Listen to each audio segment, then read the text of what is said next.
When we think about predators, there is this profound tendency for all of us to rely on this almost, well, the cinematic archetype. Oh, absolutely. The whole Hollywood monster trope. Right. We picture the dark alleyway. We picture, the broken street lamp, the rain-slick pavement, the masked stranger jumping out of the shadows.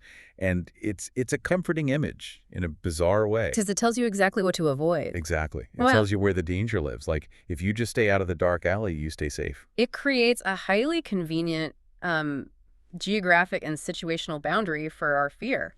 I mean, we inherently want to believe that evil is something visually obvious, something that only exists on the fringes of society. Yeah, away from the places where we work or shop. Right, away from our daily lives. But when you actually look at the reality of predatory behavior, when you strip away those tropes, that comforting image completely shatters. It really does. Because the most effective predators, the ones who manage to operate for years or even decades, they do not hide in the shadows. They hide in the brightest, most public places imaginable. Like a sunny afternoon at a luxury shopping mall. Exactly. They hide behind a friendly smile and a promise. They hide inside your own aspirations. Which makes them incredibly difficult to spot until the trap is already sprung. And today, we are going to look at exactly how a trap like that is built, piece by piece. Welcome to the deep dive. It's a heavy one today. It is.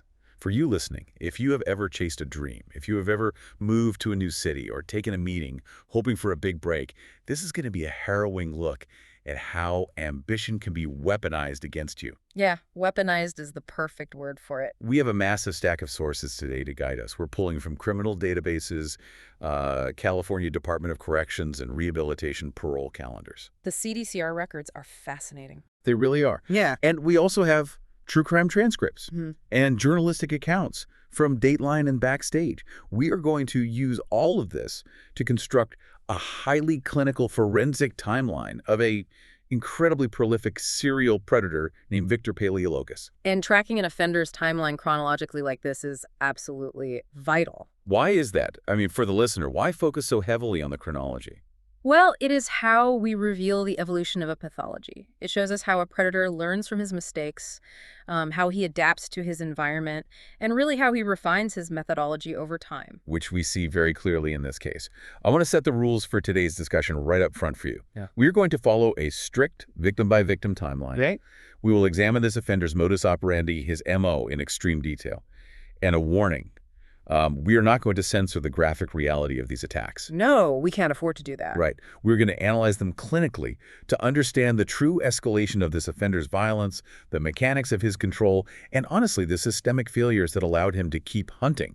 That clinical detachment is just so necessary for our analysis. When society shies away from the graphic details of an MO, we actually do a massive disservice to the reality of what the victims faced. Absolutely. And more importantly, we miss the crucial behavioral markers that signal an offender's escalation from psychological manipulation to lethal physical violence. So let's dive into the timeline. Yeah. Because before we even get to the brightly lit malls of Los Angeles, we have to address this completely baffling chronological anomaly right at the top of our source material. Oh, the New York connection. Yes. Honestly, it left me staring at my notes for an hour trying to make the math work. It's quite the puzzle. It really is. According to one of our sources, an article diving into New York City criminal history, a man named Victor Paleologus was part of a 1970s New York criminal gang. Right. And this individual was convicted in 1978 for a horrific double homicide that occurred the year prior. Yeah, the specifics of that New York case are brutal. The victims were Louis Carosa and Vincent Leone. They were killed in an execution-style shooting during a botched robbery at a Queens social club on December 16, 1977. Just awful. Truly. And the archival sources state that multiple witnesses identified Paleologus as the shooter, and he was subsequently sentenced to 25 years to life in a New York state prison. And if you stop right there, it sounds like a closed case.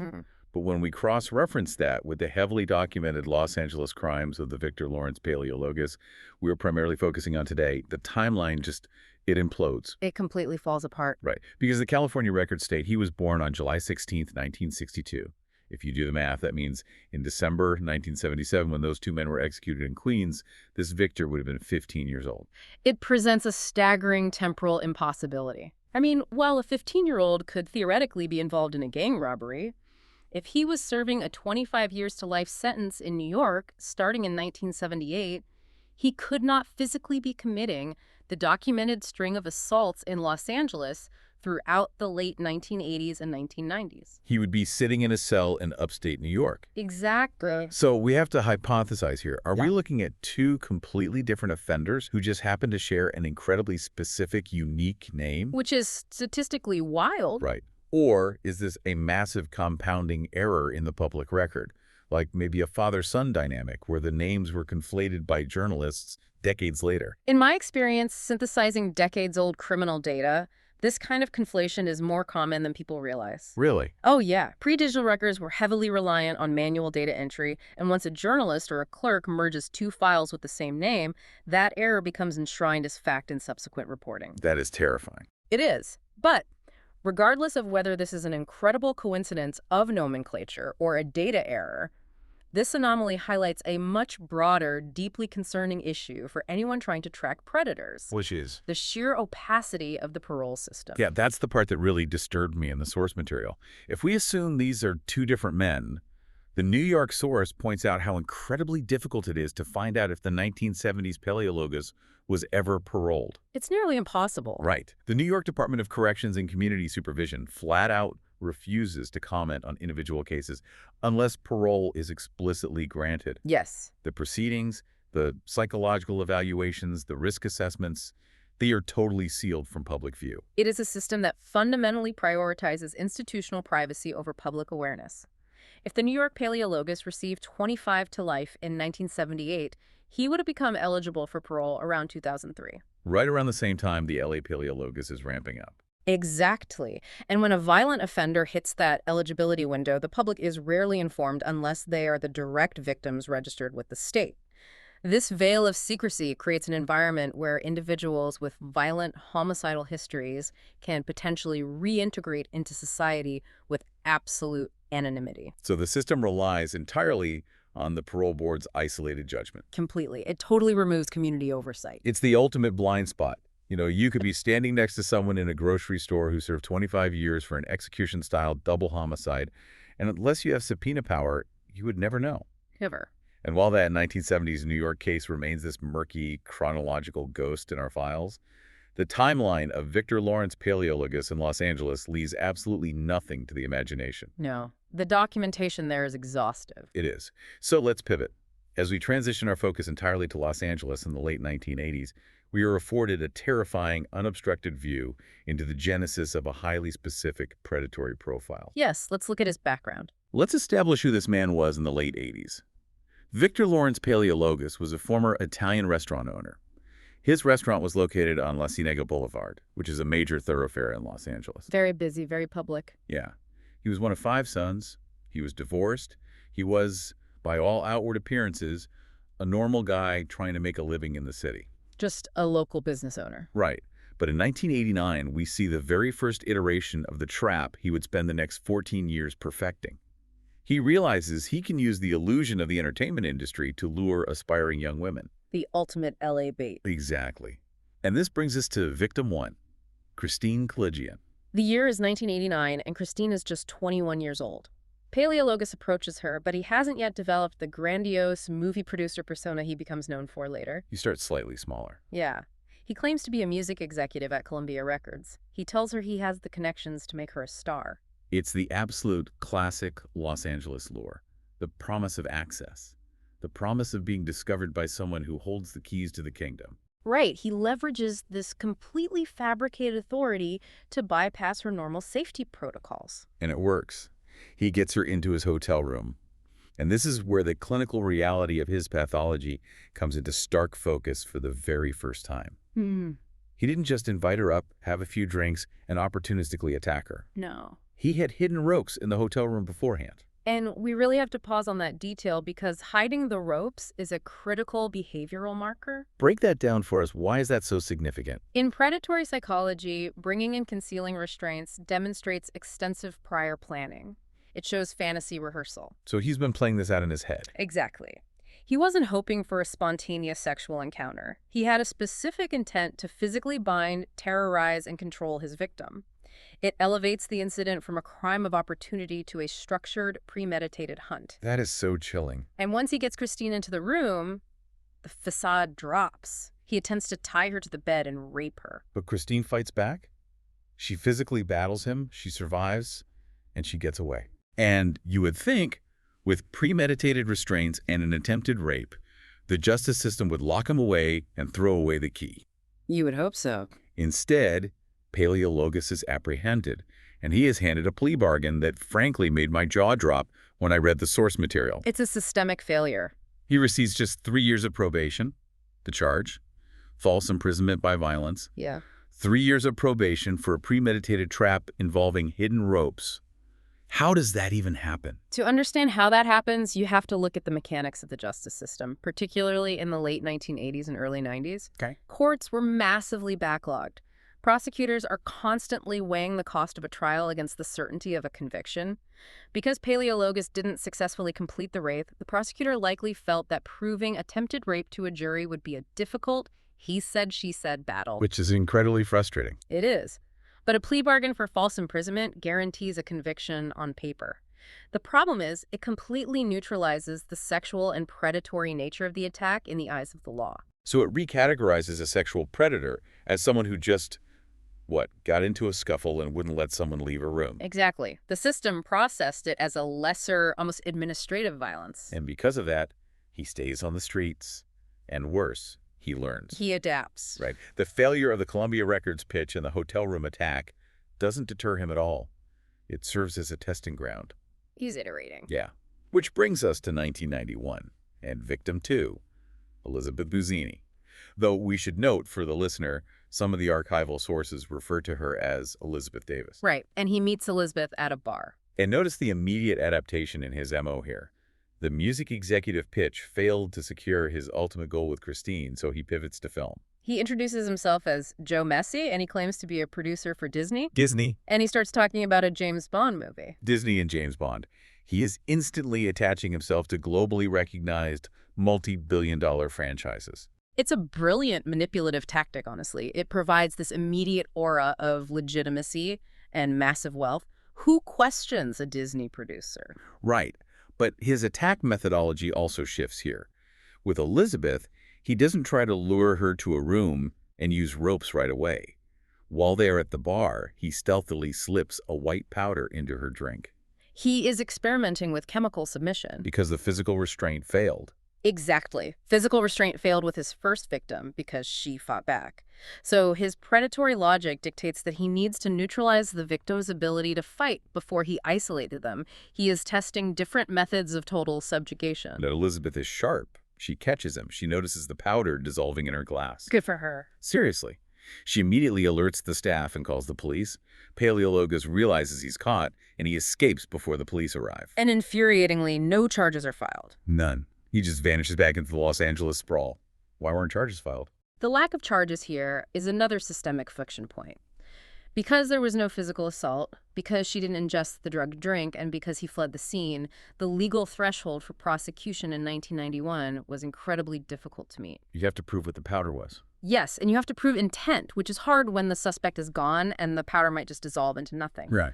But from a behavioral standpoint, he is refining his technique. He is acting like an engineer troubleshooting a faulty machine. I was thinking of it like a fisherman changing his bait, Yeah. If the Columbia Records pitch fails, he tries Disney. If the hotel room is too risky because the victim fights back, he tries to chemically neutralize them in a public bar. That's a great analogy. He's just swapping out the lures. And unfortunately, as we move through the timeline, his violence begins bleeding into domestic spaces as well. It's not just strangers in bars. No, in 1995 and 1996, the timeline details an attack on an unnamed ex-girlfriend. He breaks into her home, holds her against her will, and once again attempts to attack her with a rope. So the rope is back? Yes. This isn't a fake audition. This is a violent home invasion targeting someone he knows intimately. And it escalates dramatically. Yeah. He is charged, but he fails to appear in court in 1996, which triggers a literal SWAT standoff to apprehend him. A SWAT standoff. Yeah. You have a man who broke into a home with a rope, assaulted a woman, went on the run, and required a SWAT team to bring him in. And yet again, the system hands him a gift. He takes another plea bargain. 5 years of probation for burglary. Burglary. How does breaking in with a rope to assault someone become a property crime?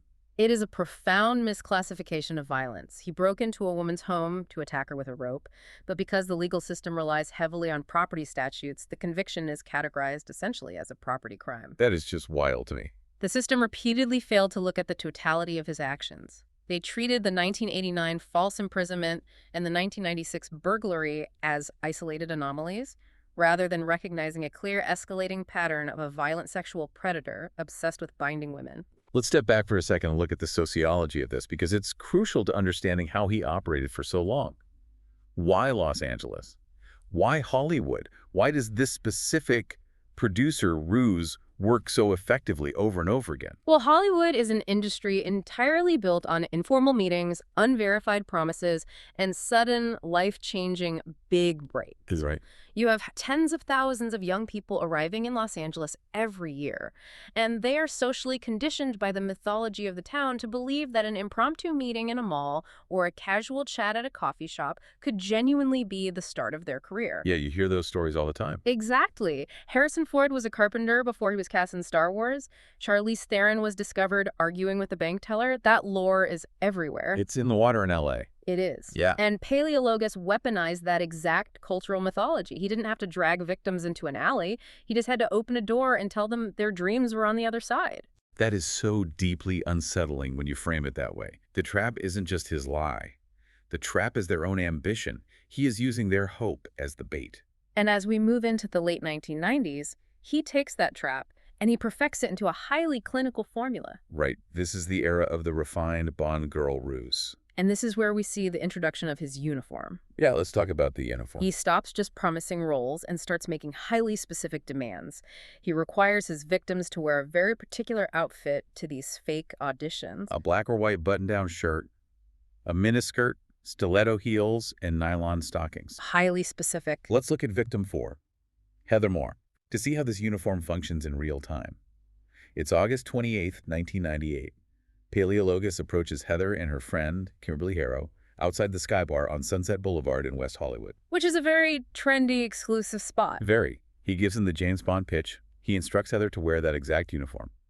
The very next day, August 29th, she meets him at a hotel in Marina del Rey, wearing the black shirt, the miniskirt, the stilettos. And then what does he do? He lures her from the hotel to an abandoned property on San Vicente Boulevard and attempts to rape her. We have to analyze why he demands this specific clothing. It serves a deeply manipulative dual purpose. Okay, let's break it down. Psychologically, it is about exerting dominance before the physical attack even begins. By making the victim purchase and wear specific clothing of his choosing, he is testing her compliance. Seeing she'll follow orders. Exactly. He is seeing how far she will follow his instructions based purely on his perceived authority. If she complies with the outfit, his predatory logic assumes she will be submissive and easier to control in an isolated location. I was thinking about this from a purely physical standpoint, too. It's not just about the psychological submission. It's about functionally disabling them, right? Exactly. Physically, it is entirely about rendering her vulnerable. Stiletto heels severely hinder a person's ability to run away or find solid footing to fight back. You can't run in stilettos. No. And a miniskirt offers no physical protection and restricts certain movements. Nylon stockings can be weaponized as ligatures. Wow. I didn't even think of the nylons as a weapon. Oh, absolutely. He is engineering a situation where his victim is physically incapacitated by her own wardrobe before he ever lays a hand on her. That is terrifying.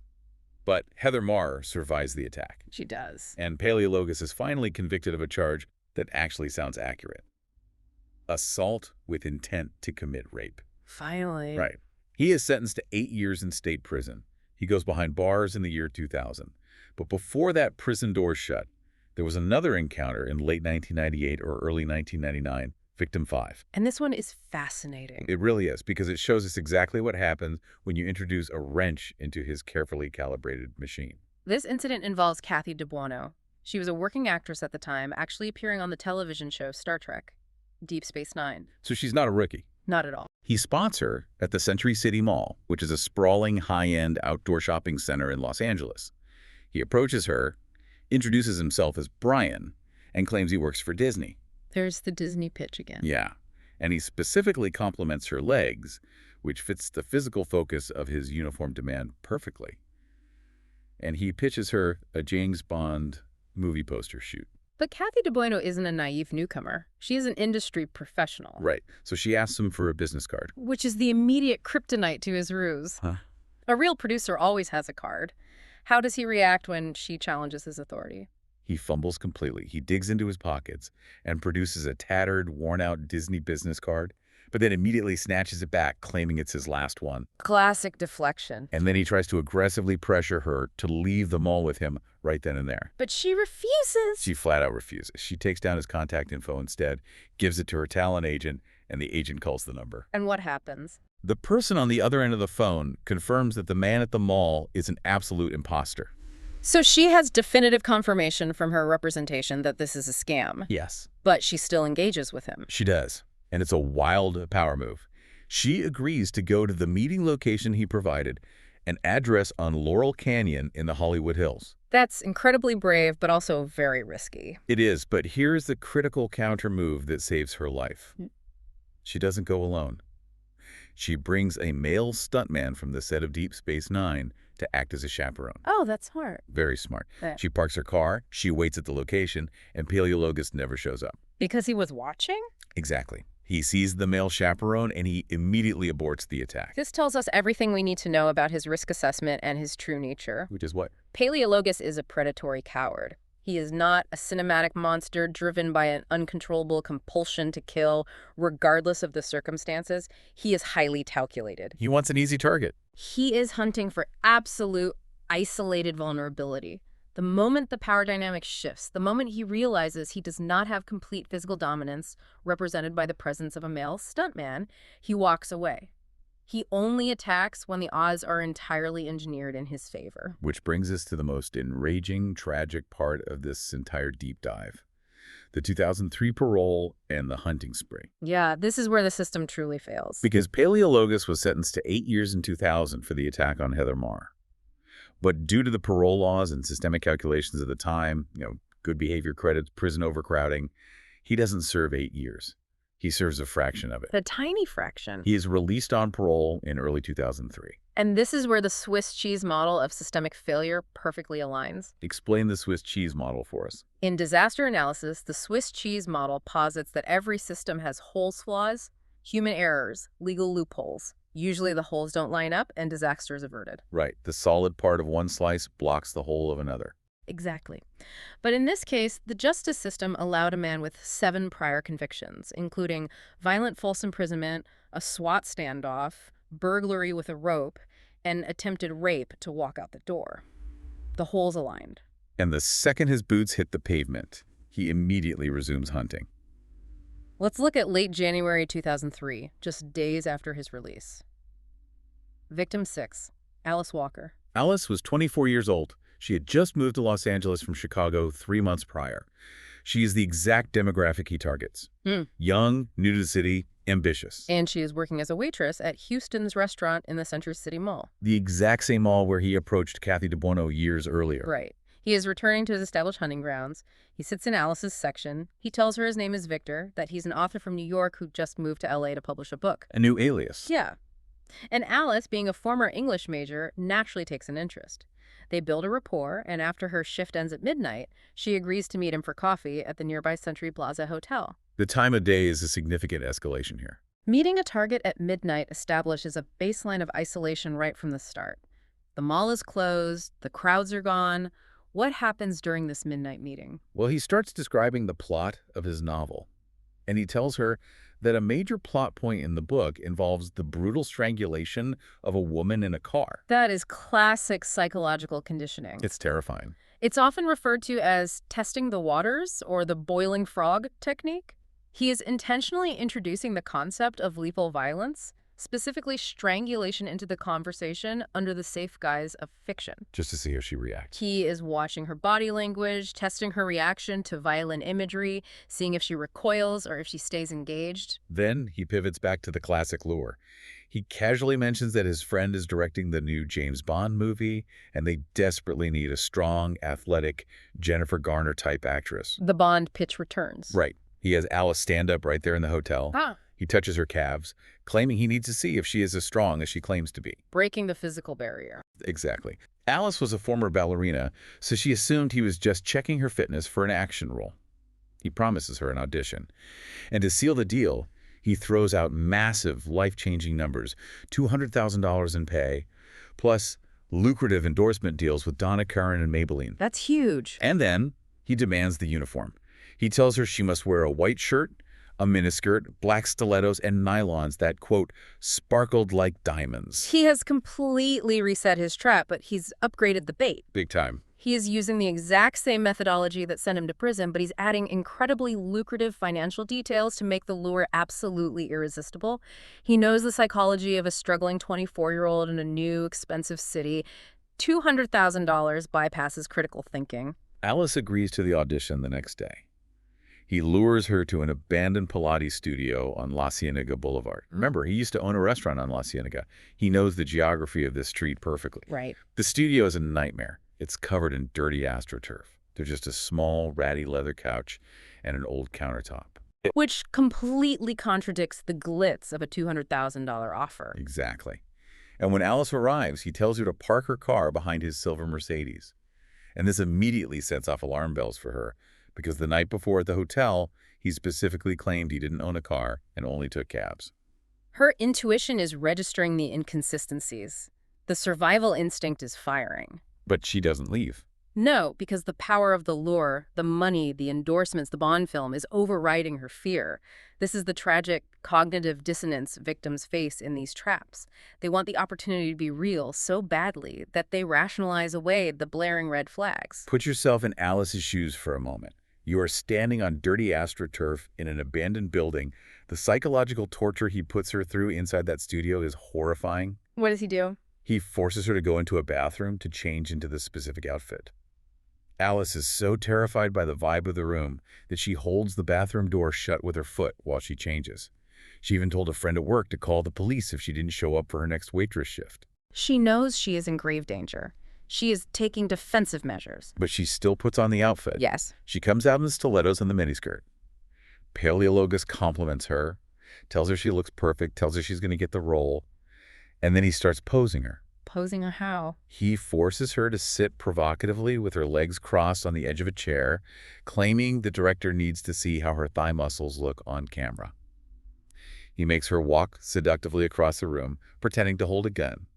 And then he forces her to get on all fours on the dirty countertop. That's incredibly degrading. It is. He slowly circles her, telling her that's exactly how the camera will move around her body. This is total psychological domination. He is systematically breaking down her physical boundaries under the authoritative cover of a director.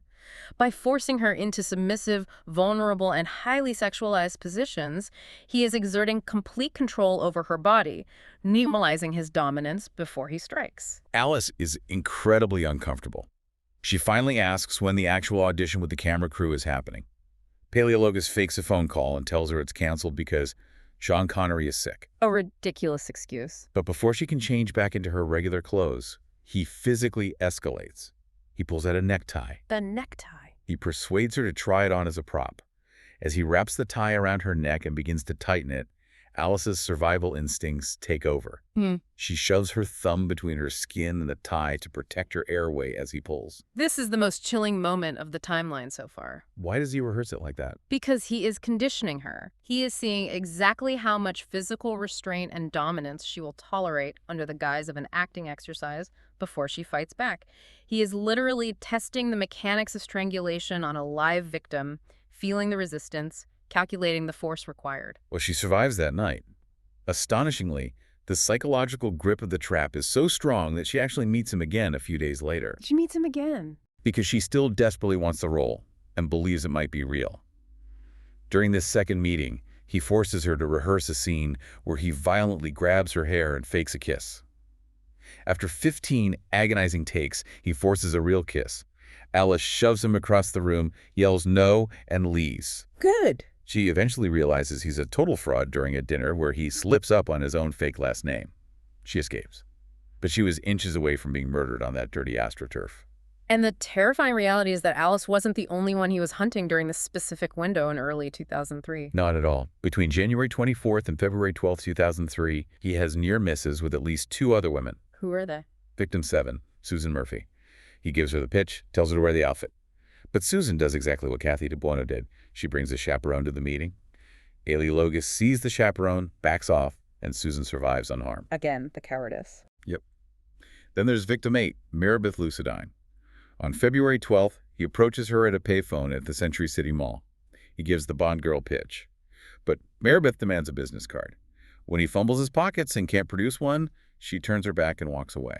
What we are observing in January and early February of 2003 is a full-blown predatory frenzy. He is casting a massive net. Just going from woman to woman. Yes. He is approaching multiple women in the exact same mall, using the exact same script, trying to find the one variable he desperately needs, a victim who is compliant, completely alone, and entirely isolated from any protective factors. And on February 15th, 2003, just 3 days after Meredith Lucidine walked away from him, and a mere 26 days after he was released on parole, he finds that victim. This is the tragic climax of the timeline. The final victim, Christy Johnson. Christy was 21 years old. She was a college student at Santa Monica Community College. She was vibrant, driven, and she had previously worked as a makeup artist on independent films in Michigan. Oh, so she had some industry background. She did, but she had moved to Los Angeles because she was aspiring to transition into the public relations side of the entertainment industry. She had the exact ambition he was looking to exploit. Exactly. Paleologus spots her at the Century City Mall. He approaches her. He delivers the polished James Bond girl pitch. He promises her unparalleled access, incredible money, and instant fame. And he instructs her to buy the uniform. The white button-down shirt, the black miniskirt, the nylons, the black stilettos. And because she is 21, ambitious, and operating in a city where sudden, seemingly impossible opportunities are woven into the very fabric of the culture, she complies. She believes him. She goes shopping at that exact mall that very day and purchases the clothing. She goes home to her apartment and excitedly tells her roommate about this incredible audition she just landed for a new James Bond movie. It's just heartbreaking. She puts on the outfit, the miniskirt, the heels that will restrict her movement, and she drives to the location he provided, an abandoned, deeply secluded property on Skyline Drive, high up in the Hollywood Hills. This is the grim culmination of 14 years of predatory refinement. He has successfully isolated a compliant victim in a remote, secluded environment, and she is wearing clothing he specifically mandated to restrict her physical mobility. The trap is perfectly set. We have to look at this clinically, no matter how horrific it is.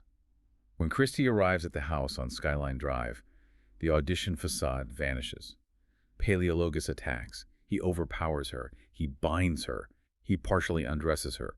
And he strangles her to death. He executes the exact lethal violence he had been rehearsing with Alice Walker's necktie just weeks prior. Why strangulation? What does that tell you about him clinically? Strangulation is a deeply intimate, highly controlled method of murder. It is not a quick trigger pull from a distance. It requires sustained physical effort, proximity, and a complete disregard for the victim's humanity as they struggle. It is the ultimate expression of the dominance and physical control he had been seeking since he brought those hidden ropes to the hotel room in 1989. After he murders her, he disposes of her body by throwing her down a steep, brush-covered ravine in the Hollywood Hills.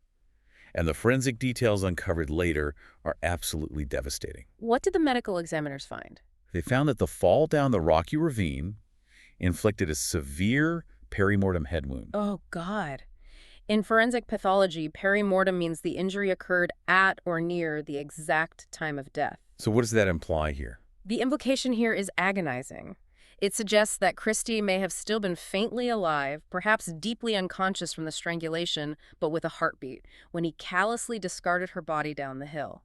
The massive head trauma from the fall down the ravine may have actually been the final fatal blow. When Christy doesn't come home that night, her mother, Terry Hall, who spoke to her daughter every single day, immediately knows something is wrong. She reports her missing. The LAPD gets involved immediately. Right. The Los Angeles police launch a massive search. The media gets heavily involved. The specific detail about the James Bond audition is broadcast everywhere on the local news. And this is the moment where the survival of his previous victims becomes absolutely paramount. The women he failed to kill are the very ones who bring down his entire operation. Susan Murphy, who had survived her encounter just weeks earlier because she smartly brought a chaperone, sees the news report about a missing girl and a Bond audition.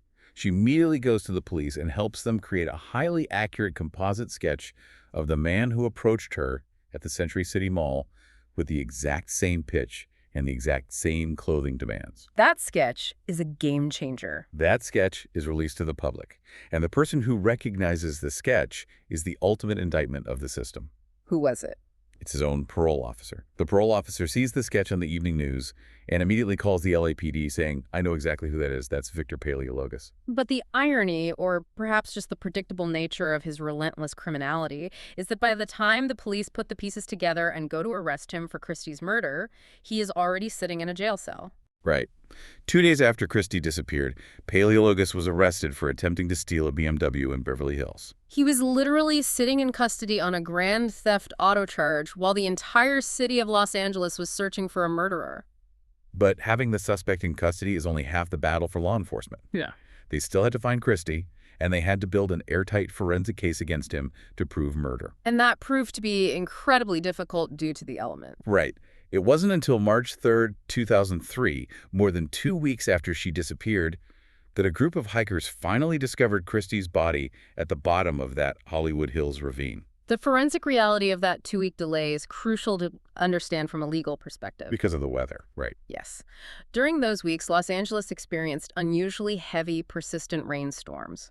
By the time her body was recovered from the ravine, the water had washed away virtually all the biological and trace evidence. All of it. Virtually all of it. The coroner could confirm she was bound and strangled, but it was scientifically impossible to definitively prove sexual assault because the DNA had been destroyed by the elements. Which creates massive friction for the prosecution. And that brings us to the final phase of this deep dive. The legal battles and the fight for parole. Because the prosecutors, led by District Attorney David Walgren, were staring at a murder case with zero DNA evidence tying Paleologus directly to the body. This is a prosecutor's nightmare scenario. Without DNA or physical trace evidence, defense attorneys can easily introduce reasonable doubt to a jury. Right, they can just say it's circumstantial. Exactly. They can say, you can't prove my client was at the house. You can't prove he touched her. To overcome this, prosecutors have to rely on a complex legal strategy. Which is exactly what Walgren did. He relies on what's called similar fact testimony. He decides to build the entire murder case not on DNA, but on the behavioral pattern. And similar fact testimony, often referred to under Evidence Code LUN 101B, is incredibly hard to get a judge to allow. Why is that? Usually, you cannot introduce a defendant's prior bad acts just to prove they have a bad character. But if you can prove that the prior acts share a highly distinctive, almost signature-like commonality with the current crime, it can be admitted to show a common plan, scheme, or identity. So you have to prove the MO is identical. It is basically arguing that the MO is so specific, it acts as behavioral DNA. To execute that strategy, the prosecution calls the women who survived. They build the case on their shoulders. This is where the sheer bravery of these women must be recognized. Kathy DeBorno, Alice Walker, Kimberly Harrow, Maribeth Lucidine, Susan Murphy, they all step into that courtroom. They sit just feet away from the man who hunted them, and they testify. They detail the Century City Mall approaches. They detail the fumbled Disney cards. They detail the grandiose James Bond pitches. And most importantly, they meticulously detail the exact, highly specific uniform demand. The white shirt, the black miniskirt, the nylons, the stilettos, the exact outfit Christy Johnson bought the day she died. The exact outfit her body was found in. The weight of that cumulative testimony in the courtroom is crushing. Paleologus sits there, listening to a parade of women surgically deconstruct his entire 14-year MO.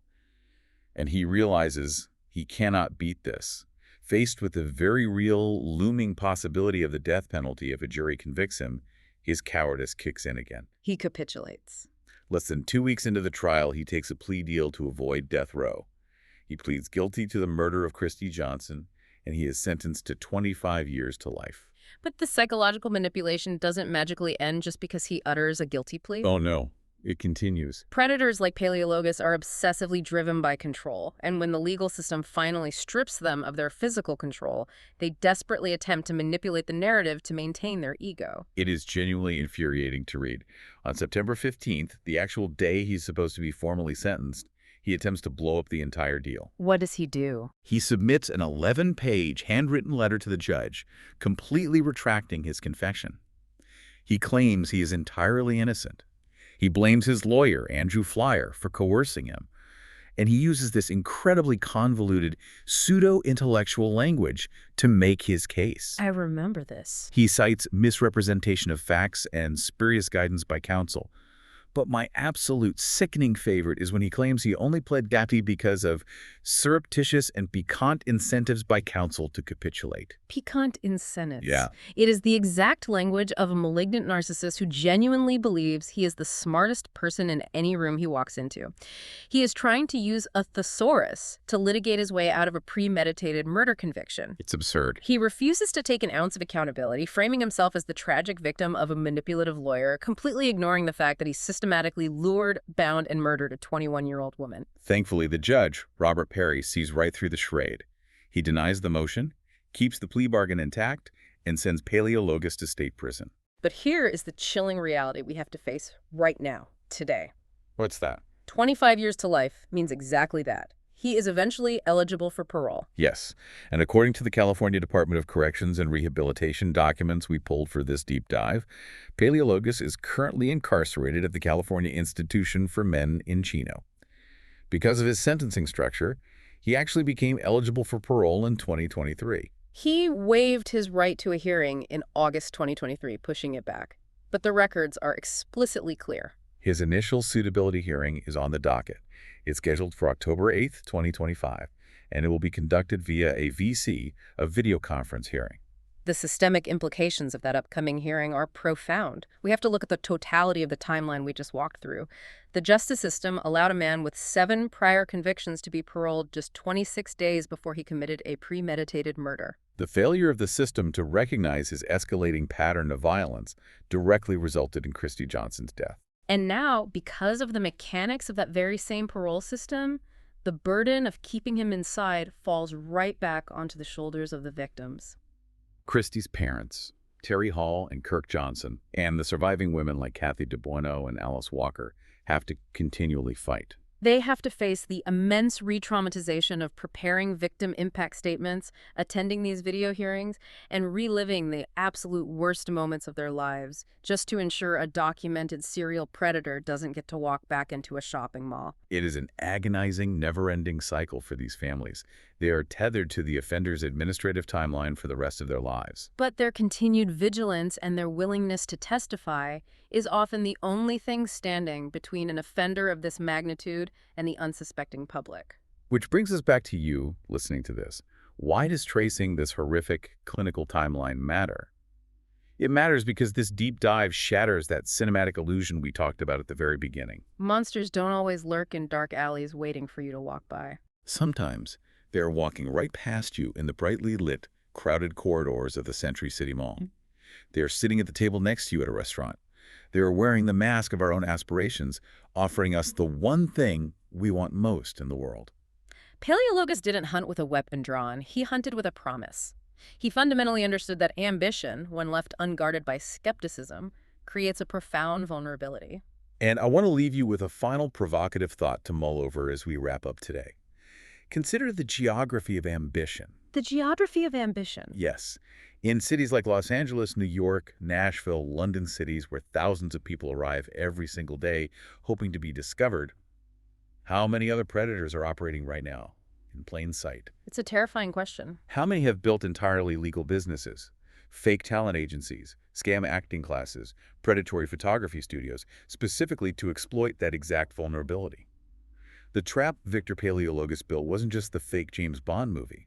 The trap was the universal human desire to be seen, to be chosen, to be special. And until we understand how predators manipulate that very human desire, those traps will continue to work. Thank you for joining us on this deep dive into the sources. We hope this timeline has given you a clearer, sharper understanding of how these individuals operate in the real world. Stay vigilant, trust your instincts when something feels off, and stay well informed.